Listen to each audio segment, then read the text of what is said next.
Good morning.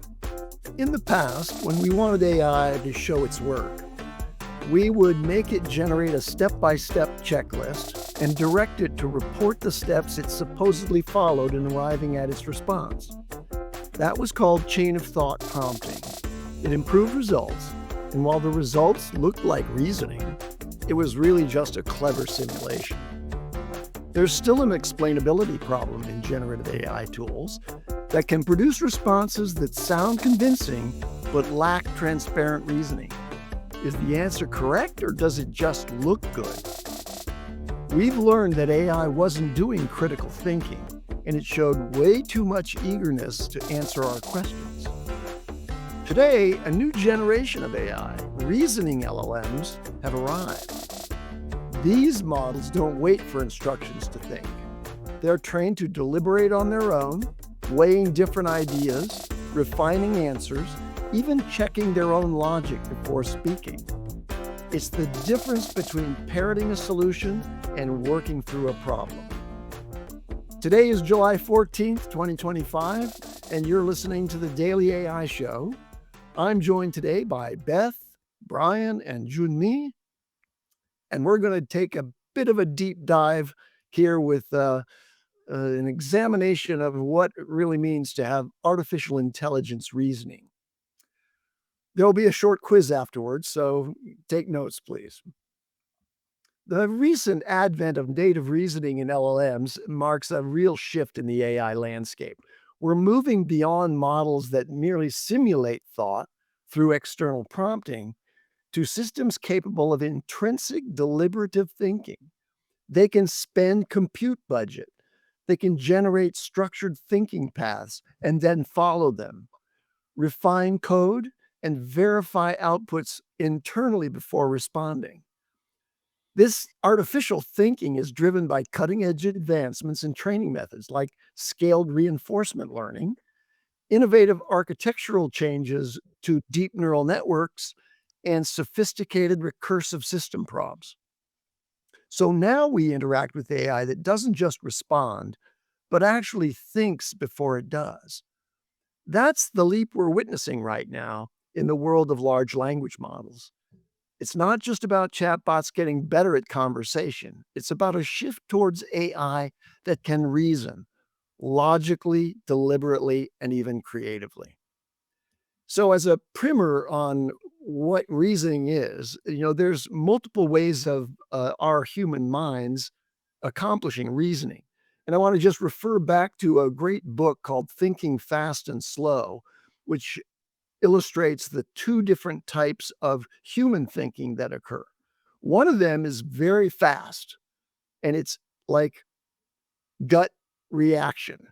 You have think back to the book from Malcolm Gladwell about Blink. You can form a conclusion very quickly, but that's typically driven by biases that are ingrained in your lower levels, not the higher reasoning levels of your system thinking.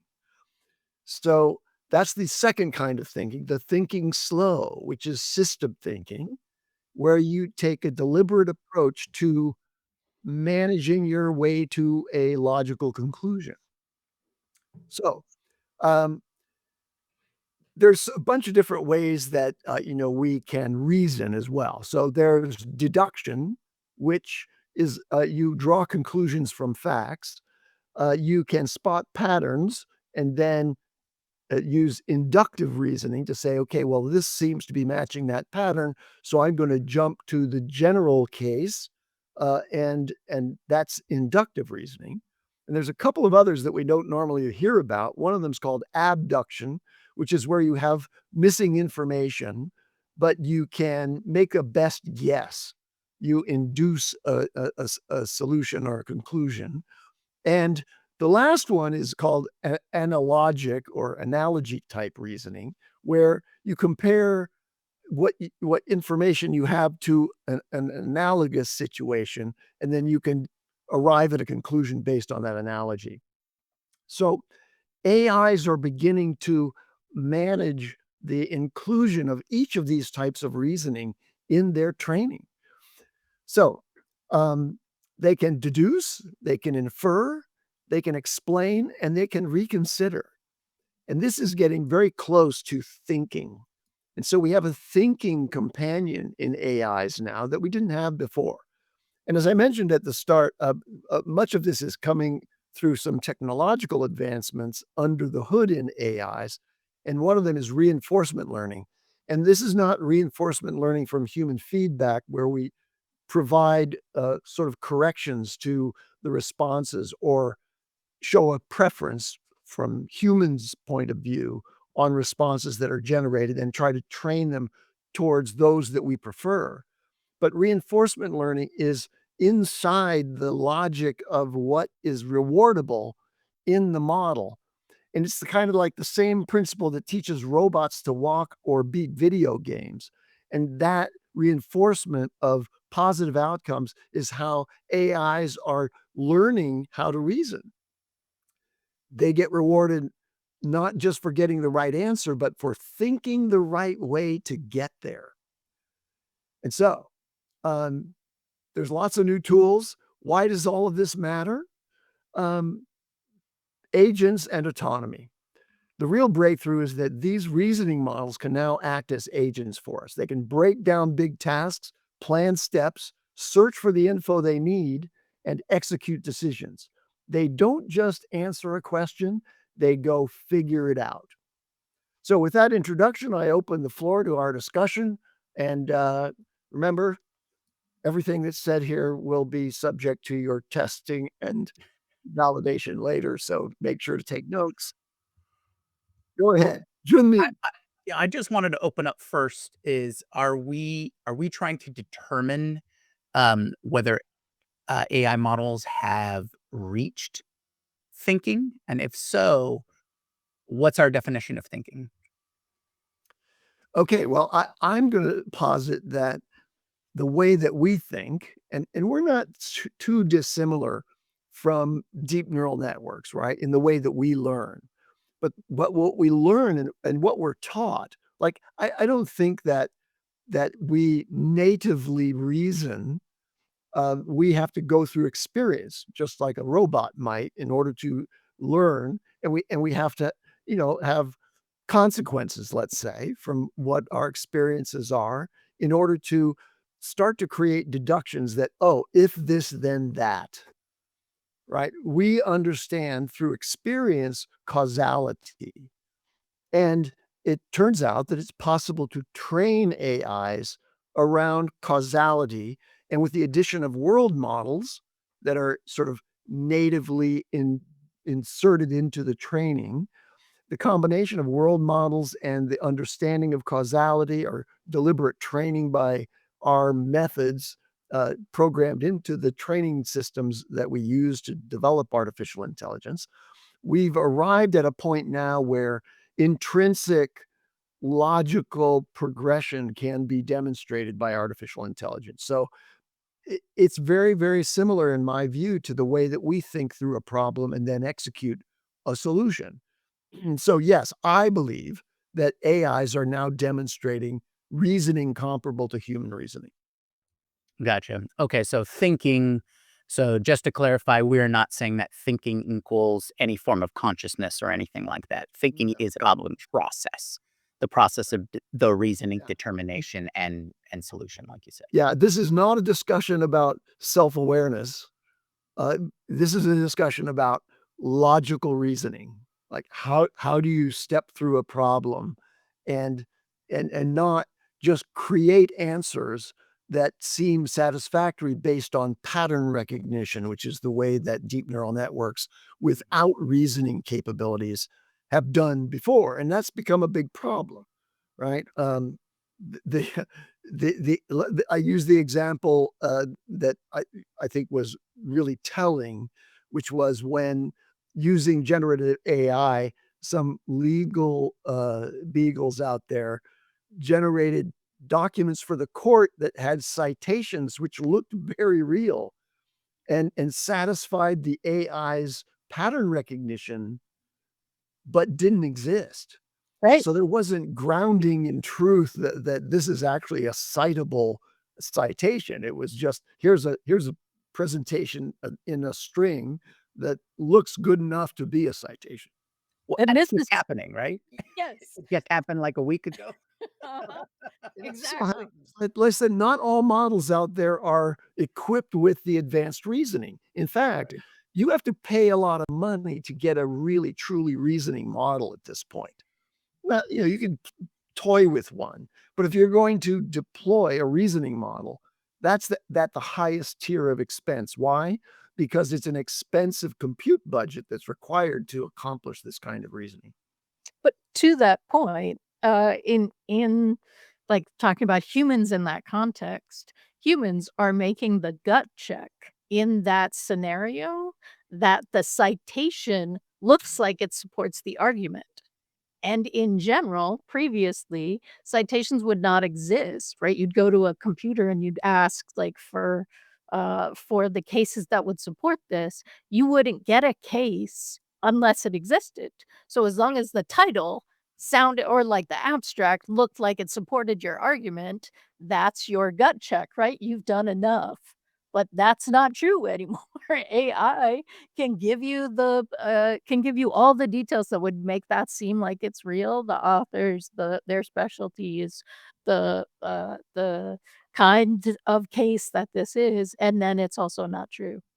Yeah. Um, So, uh, I want to give a shout out here to Gary Marcus, who is like a gadfly in the world of AI, and is strongly on the side of symbolic symbolic capabilities being added to AI. And what I mean by that, and what that term means in the world of AI, is a combination of things. So, symbolic logic is about possessing the AI with an understanding of the use of operations like in mathematics. So, like code interpreter added to an LLM was an example of adding a symbolic system, Python code, based in formulas and variables and operations and orders of operations. That's a rigorous and explainable sequence that can be proven, right?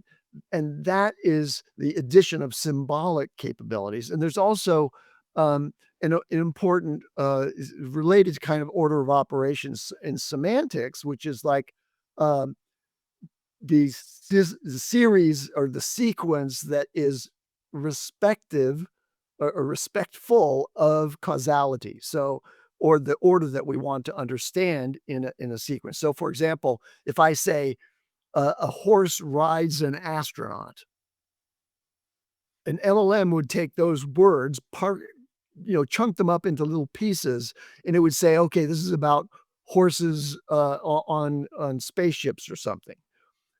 But if I put the correct order, which is an astronaut rides the horse, and I understand that that makes more sense logically than a horse riding an astronaut, uh, then that's this second piece, which is representations that have some understanding of causality and are grounded in something that understands and can make a distinction between the one nonsensical thing and the one sensible thing.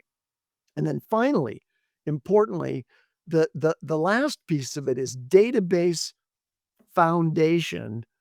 And what you just described, Beth, was this idea that, okay, when you went and looked for a citation, it was because it was represented in a database as having real existence. Well, LLMs don't have any such reference database or didn't until recently. Now they can go out to the web and search, but the web is not foundational in the sense that it's been curated to have every single reference that's out there known to be truthful and factual. So it can collect a bunch of stuff in real time, but what symbolic additions to AI importantly suggest is that there be a better grounding or rooting of what generative AI can produce in the form of these database-oriented things, solid representations that respect causality, and the whole idea of, oh, let's give it some code capabilities in here so that it can actually process things in a logical fashion. And that's one of the places that for our audience, I think it's important to understand just a little bit of what's under the hood, right? So you can like have a chat with a chatbot, ask it to go research for you, come back and give you an answer. You could also ask a chatbot to create, uh, let's say, create like a Boolean phrase that would then like build code to go and run the code on a data set and come back and then give you a natural language response based on what it really did. Those are two different functions, right? We trust code to function or fail, not to, like, look like it's succeeding, but not really because it made some stuff up. That's just not a code capability, that's an AI capability, and that Yeah, may maybe it's seem a totally little true. nerdy, but, yeah. Let me just Boolean is confirm best word of the day. the term is deterministic. Like Thank you. code is deterministic. It gets calculated and flows through to either a true or an incomplete, a lack of completion. And so it has a determined outcome, whereas generative AI doesn't have this determinism. It can generate things that are false, and that's what hallucinations are. Oh, Karl, welcome. We we're talking thinking machines here. So, uh, true or false? Are AIs getting to the point where they can think through a problem? I guess it all depends on the definition of what you say would think through a problem, right? Um, the one that I like to mention is, whenever there's a new model out, there's always an example of like the ball. I forgot what it's called. I think the either the hexagon or octagon rotates and this ball is dropped and it's dropping through, right? Now, I don't know if that's an example of thinking, but that's an example of like, can you understand what I'm talking about? And can you redisplay what this is, right? Another, but that's one thing I was thinking about. The other one, which I think all of us are always trying to figure out, all these models will, in some form or fashion, beat all these benchmarks, right? Whatever the benchmark is. I don't even know what some of these benchmarks are already, right? There's like a vending machine benchmark to see how much like money it can save you or whatever that is. And then everybody has their own test on what and this model can do, what can't do, and all that. But like it's super subjective based on your specific activity, right? So like I'll give you an example. One of our clients was using 4.0, which it's really incomprehensible to me. There's still a lot of people they're paying for tools and they're just using default. But that's beside the point. They're using 4, and what we were doing is trying to compare um invoices. So let's say for example, the a company would be invoicing, I don't know, 30, 40 invoice, they'd have 30, 40 purchases from one company, let's say Home Depot, for 1 month. And so Home Depot would then send a like an invoice statement at the end of the month with 30, 40 invoices. And so what someone had to do manually was to look at each invoice to make sure that in their system, it's the statement is there. Like the invoice is there, right? So there's two. But so 4.0 couldn't do it. It kept hallucinating, kept said, "Oh, everything's great." But then when you get to 03, it actually figured it out. So my question is that a form of thinking? Because there is actually somebody thinking, looking through piece by piece to see if it's there. And then there's a whole bunch of layers on, is it invalid? Is it rejected? All these different things. So would you consider that thinking? I don't know. I don't think that's thinking. I think that's just a different process. That's all it is. It's just a model that's trained to do things a little bit differently. I mean, look at whatever people's opinion of it. I haven't used it, but Super Grok Heavy, right? That's a good example of a what they're proposing at $300 a month is that you'll actually have parallel processes running. You'll have 4 different agent nodes essentially running a particular query. That's a fundamentally different process. It also, I've said it 20 times in the show by now, I also think is exactly where we're going with this. So no, I don't think it's thinking. I think it's just a different way to dice up and chop up a problem. And now what we're seeing is we have more tools available that can go in and look at those invoices, and perhaps it's purposely increasing the latency so that the model has time to go back through it. I don't see that any different though than when I'm in N8N and I get 4.1 nano, 4.1 mini, and 4.1 all to do the same task, or GPT or Gemini 2.5 Flash versus Pro. Immediately, one of them will high level skip over. It'll take the general idea but then fail miserably at actually doing the thing it needs to do because it was just sort of skimming over the top. It's a smaller model and it's also meant to be crazy fast.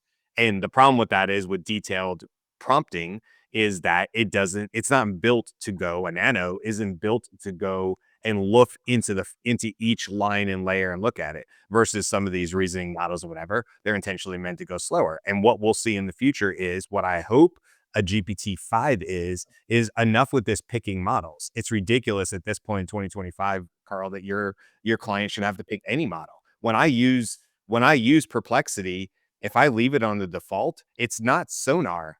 Perplexity will tell you, we'll pick the best model for your request. That's the way it should be for all users. At this point, we shouldn't be looking at all these individual models. We should just be look at the prompt, and internally, the system should decide what's the best process to go and handle this. And it needs to have that functionality in it. And then maybe that also means like a Super Grok Heavy where it ends up being parallel processing. And I think that's the future of all of this. And we'll all sort of talk again about whether this is thinking or not, but I don't think it is. I just think it's a different way to approach the problem. That's all. We didn't have these tools in the past. So all we could do is throw an LLM at it and say good, bad, or these benchmarks like you're talking about now. And these benchmarks are out of control. Like everybody's got a benchmark. Nobody knows what the hell they say anymore. It's stronger, more important than a PhD. Come on. It's like you're just gearing it up to beat the benchmark. Like, who cares? Even Matt Wolf was like, I'm not talking about benchmarks anymore. I'm like, I get it. I wouldn't either. It's kind of pointless. Oh, I think I want to just counterpoint the idea that this is not thinking. Hey Andy, can I just jump in 1 second? I'm actually gonna open it up for you. So one thing that I also think it's kind of the eye of the beholder, because for us who are deep in the space, maybe we don't consider it. But when I talked to those 3 people, they're like, damn, that thing's thinking. I didn't say anything. I had no prompting, but that's the 3 people in the room is like, wow, it can really think now. That's it, right? So you also have the people who aren't in the space, and that's the perception. That's what I'm seeing whenever we showcase some of this stuff.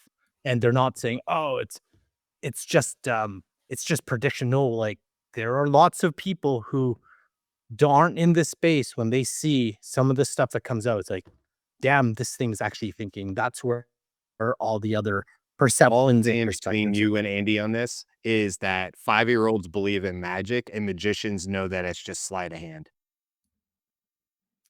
So let's talk about children, and let's kind of fast forward to like the high school level, and we have a problem in front of us, and we sit down with one of our students and we say, here's the problem. How are you going to think through and solve this problem? And that triggers what I would describe, I think without dispute, thinking in the student. I can do the very same thing with a reasoning AI. I can say, how are you going to think through this problem? And one of the things you referred to, Brian, is that with Grok 4 Heavy, it has the ability to consider multiple hypotheses in parallel, right? So The first thing it has to do, though, is has to generate some hypotheses. Right. And that's exactly what the student has to do. Okay, what's one way to think through this problem? Before I answer the teacher, I better think about something, and hopefully at the high school level they'd be able to come up with a plan of action that would arrive at something reasonable as a conclusion. We don't expect the student to come up with 5 different alternatives, plan out and execute each one of those, evaluate each one, prune the ones that aren't working, and then arrive at a different thing. Obviously, that's an algorithmic approach in effect that's happening inside the technology, but it's more sophisticated than the thinking that's available to the student at an early age. And so I think it's thinking, and yet you dispute that, Brian, fairly enough, because it's happening in a mechanistic electronic way rather than happening in a wetware that's inside a brain. I think if we saw clear indications of we're just starting to hear about this with trained models or however they're doing it with deep research, where you have researchers who are very well versed in their area of expertise, perhaps saying something like, this feels like a new novel concept. We can't find it anywhere else. That to me goes beyond prediction and moves into some other new territory that I'm not sure we're in. Everything we see now, whether it's a long prompt, short prompt, critical thinking, steps, all of it breaking down, Grok, super heavy, right? Grok, super Grok heavy. They had you bringing the SpaceX names in there, the heavy, which I at least appreciated that, the tie-in there with heavy. But all that to me is still predictive LLMs, all of it, right? I don't think we're beyond that. So until somebody proves, and there's more and more stories coming out to me that say, nope, guys, this isn't just a 5-year-old who didn't know magicians were a thing. This is different. How do I know it's different? Well, me and a group of my peers who are all experts in this area cannot figure out how it got up to this new novel idea because there's no training data on it. There's no previous knowledge. There's no papers written on this. This is fundamentally different. It's approaching protein synthesis in a fundamentally different way. I think we've seen thoughts of that because the reasoning models have gotten better and it's approaching that. But I would also say, caution us to go back to November 2022 when 3.5 came out, and a lot of us believed that we globally believed that we had somehow reached an AGI type thing. And I don't believe anybody would look back at 2022 and say, oh no, yeah, that was. Why? Because we got more knowledgeable about how these models work. That would be my pushback. Yes, but I would say that we're using thinking as just a placeholder concept. We could be using processing, right? Thinking is processing data in a particular way. You laid out in the beginning, Andy, the ways that data could be processed, right?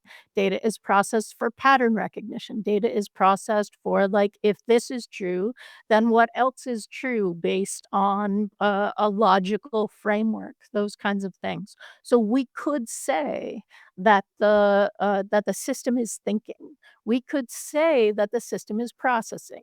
We could say that the system is murficating better than it did before, right? Like, we're just using a word to describe a set of actions that result in a predicted or in a predicted result, even if the predicted result is unusual. And Brian, I like what you were saying. And when AlphaGo when AlphaGo did the process to identify a move that it could make, this was deep thinking, Google's deep thinking Mhm. process. There's a movie about it if the audience doesn't know. When it chose to make a move that was going to ensure that it could win by a teeny tiny amount, but that was still a success in the game, the people who were watching that process were freaked because that's not a move that a human would ever make. But that doesn't mean that it was thinking differently than a human. other than it ran the calculations, was like, "Yep, I'm gonna win here. That's Yeah. fine. I'm good with it." Yeah, because it seems to me like we're talking about speed and things like that. Like Andy, you're saying like a child wouldn't be expected to, in parallel, run through and run out 5 or 6 different hypotheses. And perhaps now we're getting to the point where that is becoming available to a child who would have never had that before. And outside of the conversation about whether that's good or bad or that shortchanges the child on the learning and so forth, to me though, that's not to say that we wouldn't want the child to do that. It's just now we have a tool that can do it so much faster. I don't see how that's any different than what I do with all the sales stuff I do with Scaled, because like what I'm ultimately doing is showing salespeople ways that they can do their job that they were already doing, but there's just not enough time in the day. And so what we're doing is we're showing that they can get reasoning models and things like that to go super deep into a super persona in one niche sub industry that you would never spend time on because your sales department would be like, dude, that's going to happen like once a month.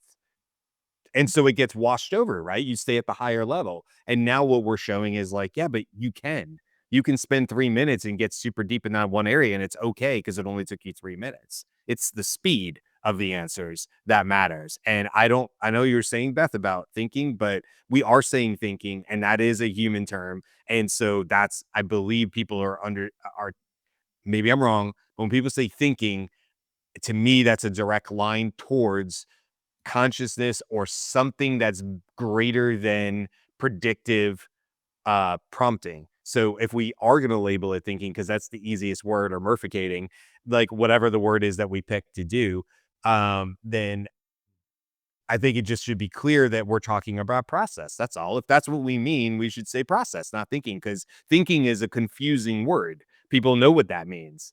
But process makes it, if you say something's a process, I'm like, well, that could be human or that could be algorithmic. Either or fine. Yeah, I think we can agree to something like that. But let's just say if I can demonstrate that an AI is doing reasoning, why is that different from thinking? How do you distinguish between reasoning and thinking? It's just longer prompts to me. It's just Well, it's just longer thought out but prompts yeah, to me. it's just it's you're saying it's a matter of size and Yep. compute budget, but it's still analogous to thinking. It's a different process, right? It's a longer process. So anyway, I'll continue to believe that our AIs are becoming thinkers, and by the way, even in the UI, now you say you see as you ask an agent to do something, it says thinking, right? Right, but Andy, Why?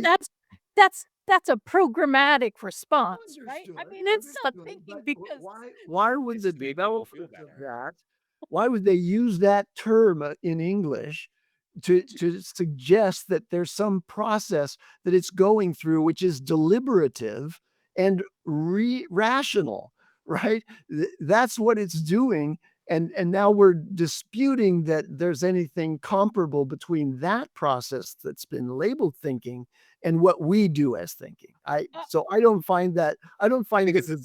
I think that's it's in a sales that's technique. That was what I would call it. and that's incorrect for me. I am not disputing that there is comparable process. I am disputing that the comparable process is by the nature of what humans assume we're doing when we're thinking is what's happening with that. And I would say that the reason that the systems do that is to get humans to trust the systems and think they understand them. Because there was a problem when humans didn't feel like they understood what was happening. And yet what the processes are behind that term, if you expand them, right? You can click the down arrow and it'll actually show you what steps it's taking. Those are very deliberative, thoughtful processes in my view. Now, whether they were generated by code or whether they're generated by intelligence inside my brain, I don't know. I don't find that to be a useful distinction, except when we try to approximate sentience and say, well, when I do it, I feel it happening. and the AI can't in any sensible way be feeling what's going on. It's So just running through its mathematical calculations. And I understand that. I'm not suggesting there's sentience, but I'm seeing thinking in the AIs that I'm working with. So here's where I'm going to put on my Jan LeCun hat and say that there is never a time when I am thinking that I am not also informed by my understanding of the world as I experience it and as it relates to me. And that is not happening in LLMs right now. So that for I me is hasten to dispute that. Embodied AI with senses will absolutely be able to do that same thing that you're describing. okay, So you just flipped to the future and we were talking about what's happening now. So oh, well, no, but I thought we're talking about theoretically, are these are not embodied AIs that are demonstrating agentic capabilities that are comparable to reasoning in humans, okay? So yes, that's a foundational premise here. But I think AIs exist that have developed through experience world models. I think NVIDIA's practicing this. I think Tesla's practicing this. And the idea that those embodied AIs are not doing something quite similar to what you're doing with your experiential foundations is that doesn't compute for me. Well, by the way, two things here real quick. One, we'll be able to dive even deeper into the idea of embodied robotics and stuff, sort of, in a week or so, because we're going to be talking about the Chinese EV or not Chinese auto market and what they're doing with AI, and generally speaking, how China is blowing us away when it comes to these types of things. And there's a lot of reasons why that's happening, why they're able to move faster. But also, I just wanted to bring this up as well because it made me laugh. The hell is a Yamakun chapeau?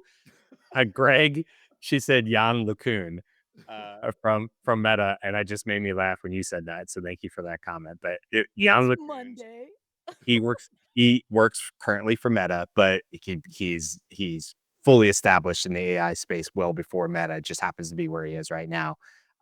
And when we were just talking about the VJEPA 2, he has a big part to play in that. I think Karl was pointing out that he's fully focused on the research side of Meta. You probably won't see Jan LeCun announcing the next Oculus 3 or 4 or 5 or whatever it is. He's more on the research side because that's what his background is. But he does happen to work for Meta. So anyway, that made me laugh. Thank you for putting that in the comments.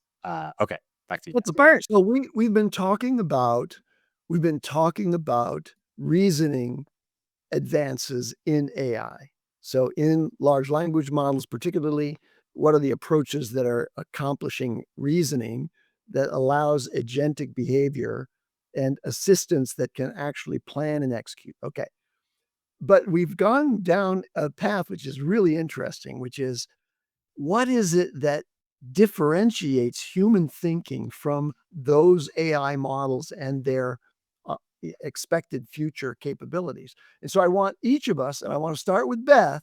I want you to give us your most compelling argument for why human thinking is in certain attributes or respects surpassing artificial intelligence and its ability to reason.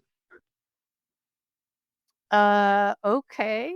So I'm gonna say, I'm gonna expand on the worldview and say human thinking has a personal preference and like taste or discernment that is based again in our experience of the world. And I'm not saying that everybody has taste, right? Like everybody, I mean, everybody has taste. Some don't apply to the other people around them in any way, right? And other people seem to have like the sense of what's going to hit, what's going to be in vogue or viral or those sorts of things. I think that at some point may just be pattern based, but I think right now those are things that are hit or miss for AI, and humans that really have it are more consistent. That's going to be my choice for that. Thank you. Thank you. Junmi, what do you think? Well, when I think of the term thinking, for me, it's always been about process. It's about reasoning. You are thinking through a problem, right? And I think some of the points that Brian and Beth made are about creating, right? That novel concept. So I would split those things out. I'd say thinking is process, like when you have system thinking.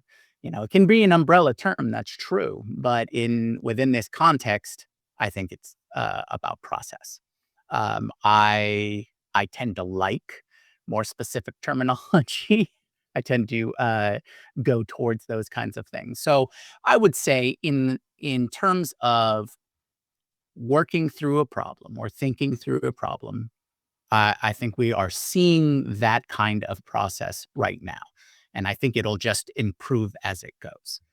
I I think where uh, the human advantage is our system, right? Our neural pathways, our neural network is far more evolved and advanced right now, so that we can form these moments of inspiration and creation and things like that.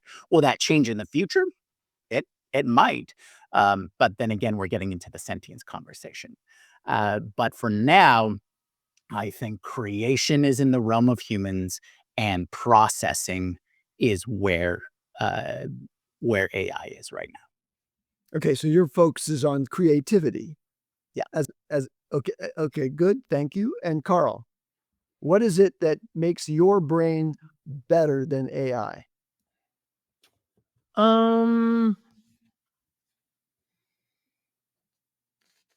I think discernment is probably the thing that you can say. The the the talk that really kind of wrapped it all up was Ben Affleck talking about from creativity perspective, because it's like the craftsman versus the person who can say no, right? It's like, can you, from a creative side, you can be like, okay, when does this need to stop? And it's super, super subjective from a creativity perspective, because it's like, oh, um, like how does this movie play out? When does it need to stop? Like there's so many things that go involved with that. But also when we're talking with clients and when we describe system one versus system two thinking, when we talk about hey, when you say 2 plus 2, everybody in the room pretty much thinks 4. But if we say, hey, what's the GDP ratio of Venezuela and give me the next 3 quarters, your prediction for the next 3 quarters, everyone's gonna have to think through that a little bit more. So, like, to me, there's like definitions of thinking, but overall, it doesn't matter. It's more of like, hey, can what I'm doing or what AI can do, can it do the job what I'm doing? And it's just getting better and better. Like, to me, whether you consider this thinking or not, being a strategy partner on like O3 for me is been pretty helpful for our business the last like 2 months. Like it's the impact of that related to not just our client work, but how we're growing significantly is, I would say, 20-30% because of AI specifically, and we're able to work with it. Um, which we may or may not have needed to hire a strategist or other people, but that ability, which had direct and indirect impacts on all our business just to grow it, is quite significant. Like, yeah, I will attribute our business growth to O3, which significantly. So whether you consider or not, I'm like, well, yeah, I'll take it. All right, Brian. There's no change in my mind other than cost and latency from the very first models, and obviously the size that they've grown to and stuff like that. But when it comes down to it, it's still a predictive engine. It's still doing its best And all it can do now that it couldn't do before is it can run more iterations. It can run more behind the scenes if you want, prompting or whatever to sort of dissect what the initial prompt was. But 2 years ago, there was already tools out there that would make your prompt better, right? That would expand it out and things like that. So this isn't, I mean, if you want to say thinking as processes, it's a process. But the only thing different between today and 2 years ago is that these models can do it at such a low cost, at such a high speed, and that will continue to move in that up into the right direction, hockey stick direction, that I think every so many months we're going to see new processes that feel like thinking because they're so big or so grand that it starts to become hard conceptually as a human to think, like, how would you even go about that? It's not even anymore about, could I break down that process? Because that's where we were. Could I do the process? Could I think through this? You know, like it reminds me of a child in Winnie the Pooh. You're like, think, like think through this, stop and think through the process. Try not to get dissuaded by squirrels, bias, things going on in my life, the conversation my wife had this morning, all these extra things that come into it as humans that an AI obviously can keep out of the situation, which is a benefit. But to me, it's just about how fast we can move through these iterative processes. And in the future, I don't think super grok heavy is the future. I think a lot of people think that's BS, to be quite honest, and that they're just charging more for not a lot more. But maybe that'll be proven wrong in the upcoming months. But that parallel processing is absolutely what I believe the future is. I just think it's going to happen at lightning speed at such ridiculously low cost as we race to zero that we won't see any of that on the front end. And the result of that for the average user will be, oh my God, this is so much smarter. This is such a deeper thinker than it was. Wow, look at the reasoning that it's doing. I would have never been able to do that. And of course, because in record time now, we're going to be able to have every AI model in a short future, we'll be able to grab from 1,000, 100,000, a million experts, AI agent experts that are all immediately talking to each other. And at that point, it's beyond anything any humans could do, regardless of the time you put into it. Or if you sat the brightest humans, all the Einsteins of the world, and you put them in one room, it wouldn't matter because they could not do it in human time. There's no way to do that. And I think that's what'll keep happening. And people will keep labeling that as thinking or reasoning or whatever. These are human terms. It makes total sense why all the models who are trying to make money would put those words in there, because that's exactly what they want me, the user, to believe is happening on the back end. But it's a bit of smoke and mirrors for me. And all that, by the way, I'll say all that to say, I don't care. I don't care that it's all smoke and mirrors. It works or it doesn't work. Karl, do you care what they call the model if they rebrand it tomorrow? What you care about is like, dude, when I use O3, it increases my ROI and my ability to get new clients through 0 to 60 AI. Like, that's what matters to Karl.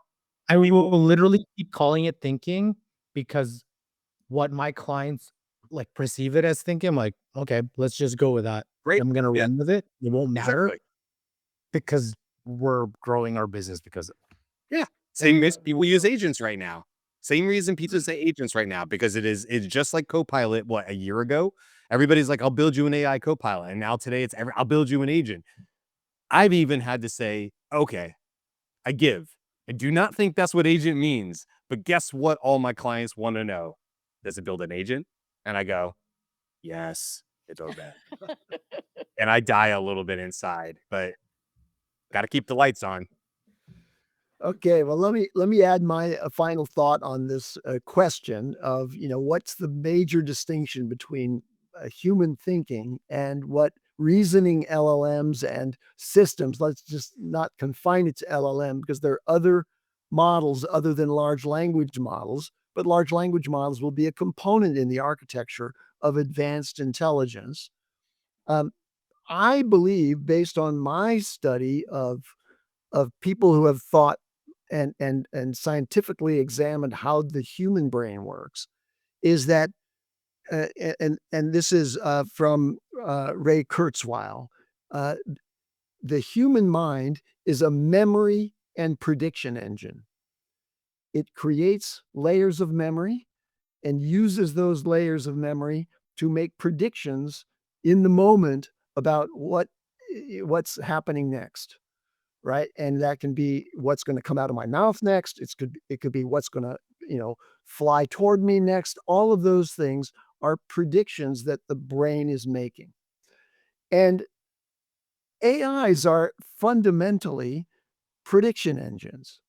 With their pre-training, they're capable of making predictions about what a reasonable response, or I shouldn't say reasonable.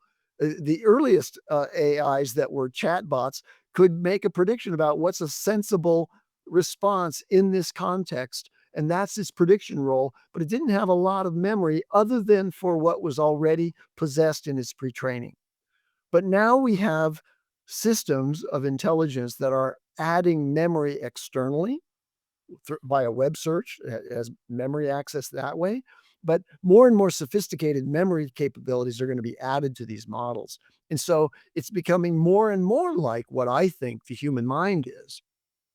Now, it doesn't have sentience, and I don't think it ever will, but it'll pretend that it does, uh, because it'll have some awareness in this electronics intelligence. It'll have some awareness of its own capabilities and what its purpose is based on its instructions in its system prompt and in its pre-training. So I don't want to confuse anyone by saying I think that we're getting to the place where there is a super intelligence that will be human-like in every respect, but I think that we're seeing thinking machines. And so that's where I end up on this thing. Uh, so with that, let's wrap it. I'm going to suggest that every one of you who's listening today jump into our daily AI show community and talk to some of the people who are active in our chat as we're talking about this subject. And it'd be great if we could bring them more into the fray of the discussions, but you can join their discussions and you just go to the dailyaishowcommunity.com and also go to the dailyaishow.com and sign up for the newsletter there. It comes out every Sunday. And I'm going to turn it over to Beth to tell us what's happening tomorrow. Ooh, tomorrow we are talking about companions or delusions. The AI girlfriend or AI boyfriend situation. Karl, we hosting that. Wednesday is news. Thursday we're talking about Google's ADK. Yes, Brian. And ADK, SDK. Google's thing with. ADK. Thank you. Um, and Friday we're doing our Be About It show. So we are bringing in real use cases for y'all to get inspired by. Send us yours so we can get inspired by yours. So that's what's happening this week. Great. All right. Thanks for joining us today. We'll see you tomorrow. Aloha.